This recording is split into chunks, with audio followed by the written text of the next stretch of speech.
إنه لن يحبك أحد كحب والديك لك، إنهما يأخذان من نفسيهما ليمنحانك.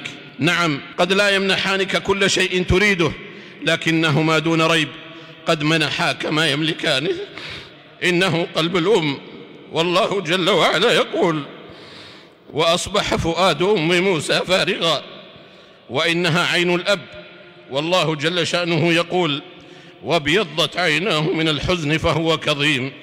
فيا لله ما أسعد من مات عنه أبواه أو هو مات عنهما وهما عنه راضيان. ولله ما أحسن ما جاء عن إياس بن معاوية أنه لما ماتت أمه بكى عليها بكاء شديدا، فلما سئل قال: كان لي بابان مفتوحان إلى الجنة فأغلق أحدهما. ثم يا لله ما أخيب من مات عنه أو مات عنهما وهما عليه غاضبان بعدا له وسحقا، فإن الله قد قرن الإحسان بهما مع عبادته فقال: واعبدوا الله ولا تشركوا به شيئا وبالوالدين إحسانا. وقرن شكرهما مع شكره فقال: أن اشكر لي ولوالديك إلي المصير. وقد قال الفاروق رضي الله عنه لأويس القرني: سمعت رسول الله صلى الله عليه وسلم يقول: يأتي عليكم أويس بن عامر، الحديث إلى أن قال: له والدة هو بها بر، لو أقسم على الله لأبره، فإن استطعت أن يستغفر لك فافعل، فاستغفر لي فاستغفر له. رواه مسلم.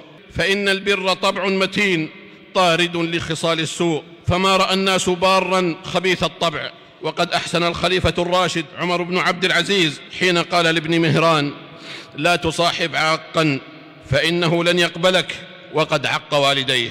ولا عجب عباد الله، فإن الله جل شأنه جعل الشقاء والجبروت مضادين للبر بالوالدين، كما في قوله عن يحيى عليه السلام: وبرا بوالديه ولم يكن جبارا عصيا.